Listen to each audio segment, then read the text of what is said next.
மாதம்தோறும் 4 million பார்வையாளர்களைச் சென்றடையும் நமது news time TN சேனலில் உங்களது விளம்பரங்கள் இடம்பெற வேண்டுமா? உடனே தொடர்பு கொள்ளுங்கள். 7603836167. உங்களது பிசினஸை அடுத்த கட்டத்திற்கு கொண்டு செல்ல எங்களுடன் இணையுங்கள். வணக்கம். நியூஸ் டைம் டிஎன் நேயர்களுக்காக நான் தாமோதரன் பிரகாஷ், தெருக்கூத்து பகுதியில்.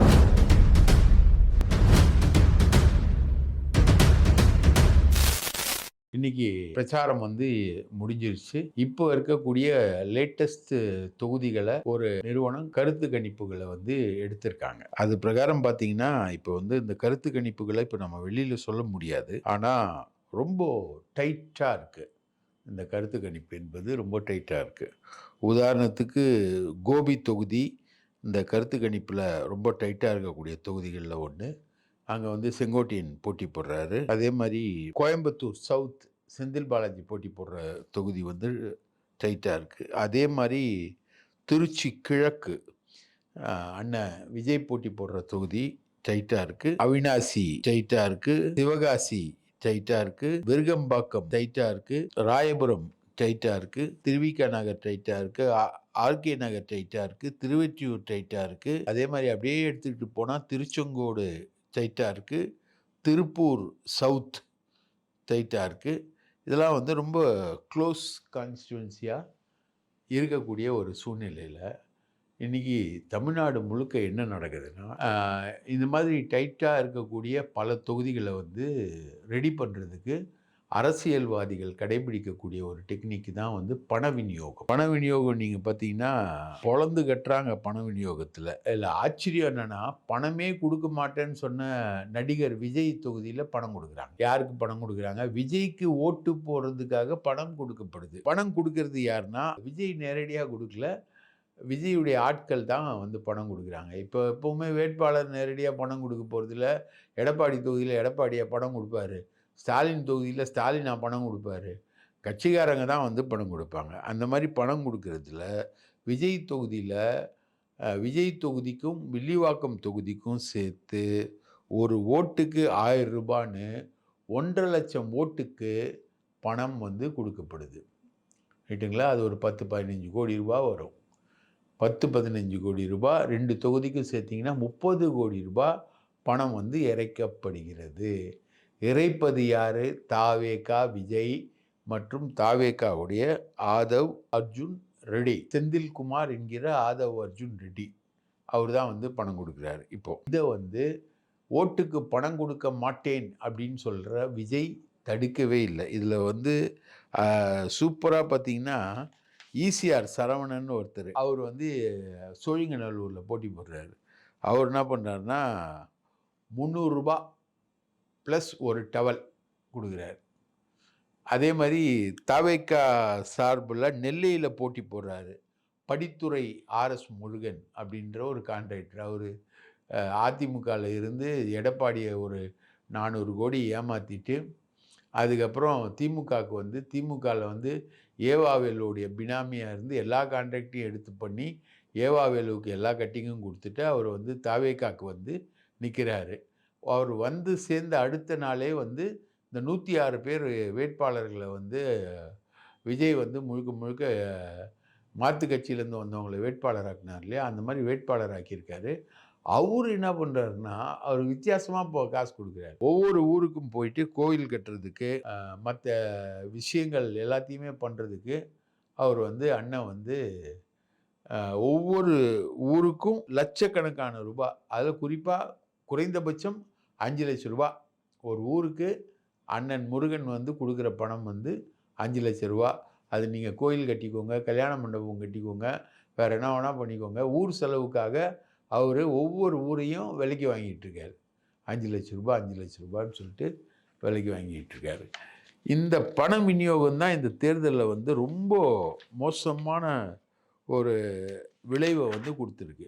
இதில் தாவேகாக்காரங்களே இவ்வளோ கொடுக்குறாங்கன்னா திமுககாரங்க எவ்வளோ கொடுப்பாங்க அப்படின்னு பார்த்தீங்கன்னா, குன்னம் தொகுதியில் ஒரு திமுகவுடைய விவசாய அணி பிரமுகர், அவருடைய கார் டிரைவர்கிட்டேருந்து போலீஸ் பிடிச்சிருக்கிறது 2,40,00,000 ரூபாய் பிடிச்சிருக்காங்க. இந்த தேர்தலில் மிக அதிகமாக பிடிபட்ட காசு இது. போன தேர்தல்ல திருநெல்வேலி தொகுதியில விநியோகத்துக்காக எக்மோர் ரயில்வே ஸ்டேஷன்லேருந்து ஏற்றப்பட்டு தாம்பரம் ரயில்வே ஸ்டேஷன்ல பறக்கும் படையால பிடிக்கப்பட்ட காசு வந்து 4 கோடி ரூபாய் நயினார் நாகேந்திரன்து. இந்த தேர்தல்ல குன்னத்துல குன்னம் தொகுதி வேட்பாளர் சிவசங்கரனுக்காக கொண்டு போய் பிடிக்கப்பட்ட தொகை வந்து 2,40,00,000 ரூபாய். ஒரு ஆள்கிட்ட இருந்தே இவ்வளோ எடுக்கிறாங்கன்னா மொத்தம் எவ்வளோ போயிருக்கும் இந்த தொகுதிகளில் அப்படின்றது வந்து நம்ம கணக்கு போட்டு தான் பார்க்கணும். அந்த அளவுக்கு இதை வந்து உளவுத்துறை அதிகாரி ஐஜியாக இருந்தார் ஒருத்தர். அவர் வந்து இதை வந்துலாம் தடுப்பார், போவார், வருவார் அப்படின்னு பெருசாக எதிர்பார்த்தாங்க. செந்தில்வேல் அவரை இப்போ தூக்கிட்டு வேற ஒருத்தரை போட்டாங்க உளவுத்துறை ஐஜியா. ஆனால் இந்த விஷயங்கள் எல்லாத்தையும் அவர் தடுப்பாருன்னு எதிர்பார்த்த இடத்துல இப்போ எல்லாம் கொத்து கொத்தா மாட்டுது. 2,40,00,000 ரூபாய் மாற்றினதில் திமுக வட்டாரம் அதிர்ந்து போயிருக்கு. ரைட்டுங்களா? அதே மாதிரி பார்த்தீங்கன்னா அதிமுக பணமும் மாட்டுது. தென்காசி சங்கரன் கோயிலில் வந்து ஏடிஎம்கே ஒன்றிய செயலாளர் வீட்டில் 17,71,000 ரூபாய் மாட்டி பணம் ஓட்டுக்காக கொடுக்க வச்சிருந்த பணம். வாசுதேவன் நல்லூரில் அதிமுக காரங்க வீட்டில் வந்து 61,78,000 ரூபாய் பணம் மாட்டியிருக்கு. இந்த நெல்லை, தென்காசி, தூத்துக்குடி, கன்னியாகுமரியில் மட்டும் தேர்தல் இந்த டைம்ல பண விநியோகம் பண்றதுல மாட்டின தொகை வந்து 1,42,00,000. 51 வழக்குகளை வந்து பதிவு பண்ணி நெல்லை, தூத்துக்குடி, கன்னியாகுமரி, தென்காசி இந்த 4 மாவட்டத்தில் மட்டும் 51 கேஸ் வந்து பதிவு பண்ணியிருக்காங்க. அதே மாதிரி திமுகவும் ஒன்றும் வந்து தப்பிக்கல. ராதாபுரம்னு ஒரு ஊர்ல அங்க வந்து திமுக காரர்கிட்ட 5 லட்ச ரூபா பிடிச்சிருக்காங்க. அதே மாதிரி கோவை தெற்குல செந்தில் பாலாஜி போட்டி போடக்கூடிய இடத்துல வந்து பணப்பட்டுவாடா பண்ணுறதுக்காக தங்கியிருந்தவர்கிட்ட அவர் ஒரு ஹாஸ்டலில் தங்கியிருக்காரு. அவர்கிட்ட வந்து சோதனை போட்டதில் அவர்கிட்டையும் ஒரு 5 லட்ச ரூபா பண்ணியிருக்காங்க. கொளத்தூர் தொகுதியில் திமுக தொகுதியில் ஓட்டுக்கு 2,000 ரூபாய் என 20 கோடி ரூபாய் பணம் கொடுக்கப்பட்டிருக்கு. ஆதவ் நம்ம ஏற்கனவே சொல்லியிருக்கோம் 1000 ரூபாய் ஓட்டுக்கு வந்து ஆதவ் அர்ஜுன் ரெட்டி வந்து கொடுக்குறாரு. துறைமுகத்தில் வந்து சேகர் பாபு வந்து பணத்தை வந்து கொடுக்கல, அவர்கிட்ட போன பணத்தெல்லாம் அமுக்கி வச்சுக்கிட்டு இருக்காரு அப்படின்னு நம்ம நேற்று நியூஸ் வாசித்தோம். அந்த நியூஸ் வாசித்த உடனே அது உரிய மேலிடத்துக்கு போய் அவங்க அங்கேருந்து ரெய்டு விட 2,000 ரூபாய் கொடுத்துருக்காரு ஓட்டுக்கு. எக்மோரில் வந்து ஏடிஎம்கேவே எழும்பூர் தொகுதியில் ஏடிஎம்கேவே வந்து ஓட்டுக்கு 1000 ரூபாய் கொடுக்குது. ரைட்டா? வேலுமணி வந்து தொண்டாமுத்தூரில் வந்து 3,000 ரூபாய் கொடுக்குறாங்க. திருவண்ணாமலையில் 2,000 ரூபாய் போகுது. இந்த மாதிரி கிருஷ்ணகிரி வேப்பனஹள்ளி இங்கே வந்து கேபி முனுசாமி போட்டிடுறாரு. இவருக்கு நெருக்கமான பசவராஜ் என்பவர் வீட்டில் 60 லட்ச ரூபாய் வந்து போலீஸ் வந்து பிடிச்சிருக்கு. இப்படி நீங்கள் பார்த்தீங்கன்னா முழுக்க முழுக்க பண விநியோகம் வந்து தமிழ்நாடு முழுக்க பெரிய அளவுக்கு நடக்குது. இந்த டைட்டாக இருக்கக்கூடிய தொகுதிகளில் வந்து முழுக்க முழுக்க பணத்தை கொடுத்து நிலவரத்தை வந்து சமாளிக்கிறதுக்கு திமுகவும் அதிமுகவும் முயற்சி செய்கிறார்கள். திமுக வந்து தங்களுடைய வீரியத்துக்கு ஏற்ற மாதிரி 2,000 3,000 அப்படின்னு அவங்க பணம் கொடுக்குறாங்க வாக்காளர்களுக்கு. ஏடிஎம்கேயில் வந்து வாய்ப்பு இருக்கக்கூடிய இடங்களில் அவங்க ஜெயிக்க வாய்ப்பு இருக்கக்கூடிய இடங்களில் பணம் விநியோகம் பண்ணாததுனால தோல்வி அடைந்து விடுவோம் அப்படின்ற மாதிரி ஒரு இமேஜ் வரக்கூடிய இடத்துல எல்லாத்துலேயுமே ஏடிஎம்கே வந்து பணம் கொடுக்குது. ரைட்டா? இப்படி ஏடிஎம்கேவும் டிஎம்கேவும் பணம் கொடுக்க தாவேகா வந்து இந்த ரேஸில் வந்து நம்ம பின்தங்கிடக்கூடாதுன்னு சொல்லிட்டு ஆர்எஸ் முருகன் வந்து 5 லட்ச ரூபா ஒவ்வொரு ஊருக்கும் கொடுக்குறாரு. விஜய் வந்து ஓட்டுக்கு 1000 ரூபாய் பெரம்பூரில் 15 கோடி ரூபாய் கொடுக்குறாரு. ஓட்டுக்கு 1000 ரூபாய் கொடுக்குறாரு, 15 கோடி ரூபாய் அப்படி போகுது. அதே மாதிரி சற்றும் அடங்காத நம்ம ஆதவ் அர்ஜுன் ரெட்டி அவரும் 1000 ரூபாய் கொடுக்குறாரு. இப்போது மயிலாப்பூரில் காசு கொடுக்கல, டி நகர்ல வந்து அவரு காசு இருந்தா வந்து வாங்கிப்பாரு. ரைட்டா? அண்ணன் புசி ஆனந்து. அவரு காசுலாம் குடுக்க மாட்டாரு. அந்த மாதிரி ஒரு சில தொகுதிகள்ல பெரும்பான்மையான தொகுதிகள்ல குடுக்கல. ஆனா, இந்த 2 தொகுதிகள்லயும் காசு விநியோகிக்கப்படுகிறது. மொத்தம் தாவேகாவுடைய 3 தொகுதிகள்ல விநியோகிக்கப்படுது காசு. 1 பெரம்பூரு, 2 வில்லிவாக்கம், 3 வந்து திருநெல்வேலி. இந்த 3 தொகுதிகள்லயும் காசு விநியோகம் என்பது கனகச்சிதமா நடக்குது. தமிழ்நாடு முழுக்கவே வந்து இந்த காசு விநியோகம் மிக வேகமா நடக்குது. திமுகலாம் இந்த காசு விநியோகத்த வந்து ரொம்ப நாளைக்கு முன்னாடியே பிளான் பண்ணிட்டாங்க. பிளான் பண்ணி ஒவ்வொரு இடத்துலயும் கொண்டு போய் சேர்க்குறாங்க. இப்போ நம்ம கூட நெல்லையில நமக்கு கூட தகவல் வந்தது. நெல்லையில ஒரு அரிசி கடையில இவங்க எடுத்துன்னு போய் காச குடுத்து, அங்க பொறுப்பு அமைச்சர் வந்து கே.என். நேரு. அவர் மூலமா அந்த காசு வந்து ஒரு உரக்கடையில குடுக்கப்பட்டு, அங்கேருந்து விநியோகத்திற்கு ஏற்கனவே கிட்டத்தட்ட ஒரு 2 வாரத்துக்கு முன்னாடியே தயாராயிடுச்சு. எடப்பாடி பழனிசாமி கிட்ட காசு வந்து குடுக்க வேண்டிய கட்டாயம் இருக்கு. காசு குடுக்கலன்னா நடக்காது. அப்படின்ற ஒரு சூழ்நிலை இருந்தது. எடப்பாடி எல்லா கேண்டிடேட் கிட்டயும் 10,00,00,000 கூட, 20,00,00,000 கூடன்னு வாங்கிட்டு இருந்தாரு. அவர் அந்த கோடியெல்லாம் திருப்பி குடுத்துட்டு, அடிஷ்னலா ஒரு ரூ. 12,00,00,000 விஐபி தொகுதினா ஒரு ரூ. 12,00,00,000 விஐபி தொகுதிக்கு குடுக்குறாரு. ரூ. 7,50,00,000 சாதாரண தொகுதிகளுக்கு மீடியமா வெற்றி வாய்ப்புள்ள தொகுதிகளுக்கு குடுக்குறாரு. ரூ. 3,00,00,000 வந்து எல்லா தொகுதிக்குமே வந்து மினிமம் ரூ. 3,00,00,000 வந்து கொடுக்கப்படுது. இந்த தேர்தல்ல மட்டும் ஒரு ரூ. 20,000,00,00,000 மேல இவங்க வந்து அ ஒட்டுமொத்தமா செலவு பண்ணியிருக்காங்க. பிரச்சாரமா இருக்கட்டும், மற்ற வேலைகளா இருக்கட்டும், ஓட்டுக்கு பணம் குடுக்கறதாகட்டும் எல்லாமே. இதுல என்னன்னா, இந்த காசு வந்து குடுக்கப்படலன்னா, அதிமுகவுக்கு வரக்கூடிய வாக்குகள் வந்து அதிமுககாரன் போட மாட்டான். ஏன்னா, திமுக வந்து திமுககாரங்களுக்கு காசு குடுக்குது. திமுகவுக்கு வாக்களிக்கக்கூடிய வாக்காளர்கள் லிஸ்ட்ட வச்சு, இந்த ஓட்டு வந்து திமுகவுக்கு போகும் அப்படின்றதுனால காசு குடுக்குது. அவங்க தப்பி தவறி தாவேகாக்கு மத்தவங்களுக்கெல்லாம் காசு குடுக்க மாட்டாங்க. ஏன்னா, ஒரு வேள காசு குடுத்தா வாங்கிட்டு அத வீடியோ எடுத்துட்டு, அத ஒரு எலக்ஷன் டைம்ல ஒரு பிரச்சனையா அவங்க கொண்டு வந்துருவாங்கன்ற ஒரு பயத்துல அவங்க குடுக்குறதில்ல. மத்தபடி ஒவ்வொரு கட்சிக்கும் அஷ்யூர்டு வோட்டர்ஸ் அந்த கட்சிக்கு தான் வாக்களிப்பார்கள் என்று உறுதிப்படுத்தப்பட்ட வாக்காளர்களுக்கு எல்லாருக்குமே பணம் என்பது சுத்தமாக விநியோகிக்கப்பட்டு கொண்டிருக்கிறது. இந்த தேர்தல் ரேஸ்ல இந்த பண விநியோகம் தான் வந்து முடிவை தீர்மானிக்கக்கூடிய ஒரு விஷயமா இருக்கு. அதான் விஜய் இன்னைக்கு பேசும்போது சொன்னாரு. நந்தனத்தில வந்து ஒரு 5,000 பேர் கலந்து கொண்ட கூட்டத்தில பேசினாரு அவரு. பேசும்போது சொன்னாரு அவரு, இந்த மாரி ஓட்டுக்கு காசு குடுத்து சத்தியம் வாங்குவாங்க. அதெல்லாம் நீங்க மீறுங்க. அதுக்கெல்லாம் நீங்க பயப்படாதீங்க. அப்படின்னு விஜய்யே வந்து ஓப்பன் ஸ்டேஜ்ல இந்த பண விநியோகத்த அக்செப்ட் பண்ணக்கூடிய லெவல்ல தான் வந்து அவர் பேசுறாரு. இன்னைக்கு அவர் பேசின பேச்சுல வந்து முக்கியமானது எதுன்னா, எடப்பாடிய அட்டாக் பண்ணி அவர் பேசுறாரு. எடப்பாடிய அட்டாக் பண்றாரு. மற்றும் பலர் அப்படின்னு கூப்பிடுறாரு அவர. திமுக மற்றும் பலர். பாஜக மற்றும் பலர்.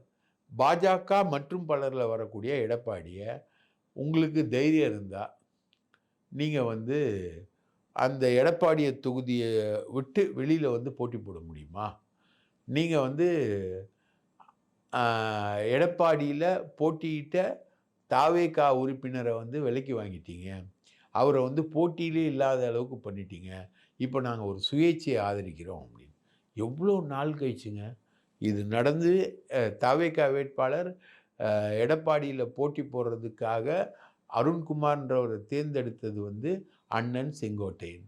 அண்ணன் செங்கோட்டையன் தேர்ந்தெடுத்த அருண்குமார் வந்து வேட்பு மனுவே வந்து தப்பும் தவறுமா ஃபில்அப் பண்ணிட்டு, அத வந்து ஓடுனது, அத மறுபடியும் கரெக்ட்டா ஃபில்அப் பண்ணி குடுங்க அப்படின்னு சொல்லும்போது, கண்டுக்காம போய் செல்ல ஆஃப் பண்ணி தலைமறைவானது வந்து நடந்து 10, 15 நாட்கள் ஆயிடுச்சு. 3 நாளைக்கு முன்னாடி தான் இவர் வந்து ஒரு சுயேட்சைய வந்து அவரோட வேட்பாளரா அறிவிச்சாரு. அவர ஆதரிங்க அப்படின்னு சொல்றாரு. அது நடக்கிறதுக்கே 15 நாள் ஆயிடுச்சுங்க. ஒரு டெசிஷனை எடுக்கிறதுல எவ்வளோ கேவலமாக இருக்கக்கூடிய இந்த விஜய் வந்து இவர் எடப்பாடியை பார்த்து சொல்கிறாரு, உங்களுக்கு சேலம் அதை சுற்றி இருக்கக்கூடிய அந்த வட்டாரத்தை விட்டு உங்களால் வெளில வந்து போட்டி போட முடியுமா அப்படின்னு கேட்குறாரு. அந்த மாதிரி கேட்கக்கூடிய ஒரு வைபவம் வந்து இன்றைக்கி பிரச்சாரத்தை முடிக்கிறது வந்து நந்தனத்தில் ஒய்எம்சிஏ கிரவுண்டில் அவர் வந்து நடத்தினார். மொத்தம் ஒரு 5000 பேர் கலந்துக்கிட்டாங்க. அதில் வெளியில் நின்றவங்க பேர்லலாம் போலீஸ் கேஸ் போட்டுச்சு. அது வேறு விஷயம்னு வச்சுக்கோங்களேன். ஆனால் இவர் உள்ள பொதுக்கூட்டத்தில் ஒரு 5000 பேரை கூப்பிட்டுக்கிட்டு, நாங்கள் வந்து இந்த முறை எங்களுக்கு வாய்ப்பு கொடுங்க, இந்த கருத்து கணிப்பாளர்கள்லாம் வந்து எங்களுக்கு ஓட்டு இல்லை அப்படின்னு சொல்கிறாங்க, 50 வயசுக்கு மேலே இருக்கிறவங்க வந்து எங்களுக்கு ஓட்டு போட மாட்டாங்க, அவங்க தான் கோடிக்கணக்கில் இருக்காங்க அப்படின்றத சொல்கிறாங்க, இந்த கருத்து கணிப்பாளர்கள்லாம் சொல்கிறாங்க. அதெல்லாம் இல்லை, நமக்கு எல்லாரும் ஓட்டு போடுவாங்க, நீங்கள் எல்லாரும் எனக்கு ஓட்டு போடணும், எனக்கு ஒரு வாய்ப்பை கொடுக்கணும் அப்படின்னு சொல்லிட்டு கெஞ்சி கூத்தாடுற கதையாக அவர் வந்து கேட்குறாரு. அவர் 2 விஷயம் பாயிண்ட் அவுட் பண்ணுறாரு. ஒன்று வந்து நான் நான் எனக்கு ஓட்டு போட்டால் பிஜேபி வந்துரும்னு சொல்கிறாங்க. பிஜேபிக்கும் எனக்கும் எந்த தொடர்பும் இல்லை. அதே மாதிரி அதிமுகவும் திமுகவும் பிஜேபியோட ரகசிய தொடர்பில் இருக்கான். இவர் வந்து அந்த தொடர்பில் இல்லையாம். கரூர் சம்பவத்தை வந்து பண்ணது திமுக தானா. அதனால தான் கரூர் செந்தில் பாலாஜி வந்து கரூரில் நிற்காமல் கோயம்புத்தூரை நோக்கி ஓடினாராம். அவர் போனது அவரோட சாய்ஸு. அவர் கோயம்புத்தூரில் தேர்தல் வேலை பார்க்க போயிருக்காரு. அவர் வந்து கரூர் சம்பவத்துக்காக தான் கரூரில் நிற்காமல் ஓடினார் அப்படின்னு ஒரு புது தியரியை வந்து இவர் குக்கப் பண்ணி சொல்கிறாரு. கேழ்வரகுல நெய் வடியுதுன்னா கேட்குறவனுக்கு மதி எங்கே போச்சுன்னு சொல்லுவாங்க. அந்த மாதிரி ஒரு விஷயத்த பண்ணிக்கிட்டு இருக்காரு. இவர் வந்து தாவேகா வந்து கிட்டத்தட்ட மேக்சிமம் வந்து அதிகபட்சம் இவங்க வந்து டிவிக்கே ரொம்ப அதிகமான வாக்குகளை வந்து இவங்க பறிப்பாங்க அப்படின்னு பார்த்தீங்கன்னா, தாவேகா எடுத்த இன்டர்னல் சர்வேல வந்து சேப்பாக்கம் தொகுதியில் வந்து தாவேகா அதிகமான ஓட்டு வாங்கும். எனக்கு தெரிஞ்சு சேப்பாக்கம் தொகுதியில் நமக்கு பக்கத்தில் இருக்கக்கூடிய தொகுதி, நம்ம ஆஃபீஸ்க்கு எண்டில் இருக்கக்கூடிய தொகுதி, அங்கே வந்து தாவேகா வேலையே செய்யலை, ஆனால் சேப்பாக்கத்தில் அதிகமான வாக்குகள் வாங்குன்றாங்க. இவங்க வந்து பார்த்திங்கன்னா 13லேருந்து 15 வரைக்கும் இவங்களுடைய வாக்குகள் என்பது பெரிய அளவுக்கு இருக்குன்னா, செங்கோட்டையனே வந்து திருச்செங்கோடில் இவங்களுடைய வாக்குகளை வந்து கம்மியாக தான் அவர் வந்து தன்னோட வாக்குகளை வாங்குறார். இந்த தொகுதிகளுக்குள்ள எல்லாமே வந்து அதிமுகவும் திமுகவும் வந்து கடுமையான பண விநியோகத்தில் ஈடுபட, அதை தடுக்க முடியாத லெவலில் தான் அண்ணன் விஜய் வந்து நின்றுக்கிட்டு இருக்காரு. ஸோ அதனால் கடைசி நிமிஷத்தில் பார்த்துட்டு இந்த நிலமை போச்சுன்னா நம்ம வந்து பெரம்பூர்லேயும் தோற்றுருவோம், திருச்சி கிழக்குலேயும் தோற்றுருவோம், அதனால் காசை கொடுத்து ஓட்டு வாங்குவோன்ற முடிவுக்கு ஆதவ அர்ஜுனா வந்து அவர் வந்து பெரம்பூர்லேயும் வில்லிவாக்கத்துலேயும் அடிக்கிறாரு. திருச்சி கிழக்கில் எதுவும் இல்லை, அங்கே வந்து தோத்தாலும் பரவாயில்ல, பெரம்பூரில் கண்டிப்பாக ஜெயிச்சே தீரணும் அப்படின்ற ஒரு வெறியோட அண்ணன் விஜய் வந்து காசு விநியோகம் பண விநியோகத்தில் ஈடுபடுறாரு. யோகியம் வரான் சொம்பெடுத்து உள்ளவைன்னுவாங்க. இது வரைக்கும் யோகியத்தெல்லாம் பேசிட்டு இவர் வந்து பண விநியோகத்தில் ஈடுபட்டுக்கிட்டு இருக்கார் விஜய்ன்ற கேவலமான செய்தியை நம்ம வந்து செய்தியாக பதிவு பண்ணுறோம். அன்புமணி பற்றி ராமதாஸ் புலம்பக்கூடிய ஒரு மோசமான ஒரு எபிசோடு வந்து இன்றைக்கி நடந்தது. அதில் அன்புமணியோடைய மனைவி சௌமியா அன்புமணி வந்து தர்மபுரியில் ஓட்டு போடாதீங்க, நீங்கள் ஓட்டு போட்டிங்கன்னா தர்மபுரி வந்து அதர்மபுரியாக மாறிடும் அப்படின்னு ஒரு பொன்மொழியை வந்து உதிர்த்திருக்காரு அண்ணன் டாக்டர் ராமதாஸ். இந்த அளவுக்கு இவர் வந்து பண்ணிக்கிட்டு இருக்காரு. இது ஒரு சைடு போக, சிஎம் வந்து ஜாலியாக காலையில் சோழிங்கநல்லூரில் ஆரம்பித்து கண்ணகி நகர் போயிட்டு, அங்கே கண்ணகி நகர் கபடி வீராங்கனை கார்த்திகாவை பார்த்துட்டு அங்கேருந்து வேளச்சேரிக்கு போயிட்டு, வேளச்சேரியிலேருந்து ஆட்டோ ஏறின்னு அவரே ஒரு ஆட்டோ ஏறின்னு சைதாப்பேட்டைக்கு போய் ஒரு கரும்பு ஜூஸ் கடையில் ஜூஸ் போட்டு குடித்து அதுக்கு 20 ரூபா காசும் கொடுத்து நேரடியாக அங்கேருந்து சைதாப்பேட்டை, அதுக்கப்புறம் ஈவினிங் வந்து வில்லிவாக்கம், பெரம்பூர், கொளத்தூர், பெரவலூரில் ஒரு பெரிய மீட்டிங்கோட அவரு தன்னுடைய பிரச்சாரத்தை முடிக்கிறாரு.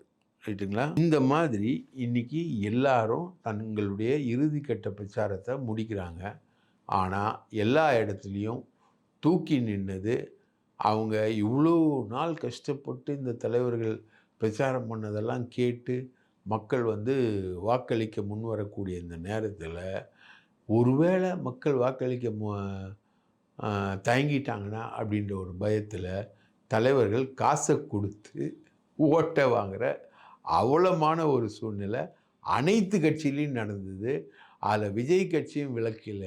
விஜயும் ஓட்டுக்கு 1000 ரூபாய் காசு கொடுத்தார் என்பதை அறுதியிட்டு உறுதியாக சொல்வோம், கான்ஃபிடெண்ட்டாக சொல்வோம், நம்பிக்கையோடு சொல்வோம். வெற்றி அவரது இல்லைன்றதை அவர் நம்பினதுனால தான் அவர் காசை பாக்கெட்லேருந்து எடுக்காமல் ஆதவ் அர்ஜுனா பாக்கெட்லேருந்து 15 கோடி எடுத்து பெரம்பூரில் செலவு பண்ணியிருக்காரு அப்படின்ற தகவலோட இந்த செய்தியை முடிச்சுக்கிறோம். நன்றி, வணக்கம்.